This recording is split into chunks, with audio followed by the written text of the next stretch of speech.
ธรรมชาติรู้เนี่ยเมื่อมันไปรู้สิ่งใหม่เกิดการปรุงแต่งใหม่เกิดอารมณ์ใหม่มันก็จะจมไปกับสิ่งใหม่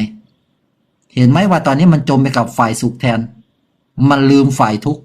แต่ทั้งสุขและทุกข์มันล้วนแต่เป็นการปรุงแต่งนะพระอาจารย์กำลังจะชี้ให้พวกเราเห็นว่าความทุกข์มันหายไปแต่ความสุขความพอใจมันมาแทนกับสิ่งใหม่รูปแบบใหม่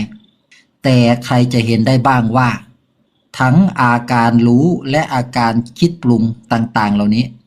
มันทำหน้าที่ของมันแบบเนี้ยใครเห็นความจริงนี้ได้บ้างมันมีอารมณ์สุขบ้างสักพักหนึ่งก็จะมีอารมณ์เฉยๆบ้างสักพักหนึ่งก็จะมีอารมณ์ทุกข์บ้างอาการรู้มันจะรู้ทุกอารมณ์อาการรู้มันจะรู้ทุกความคิดใครเห็นได้บ้างว่ามันมีอารมณ์ต่างๆปรากฏทั้งวันเลยมีความคิดต่างๆปรากฏทั้งวันมีเรื่องราวอีกมากมายปรากฏทั้งวัน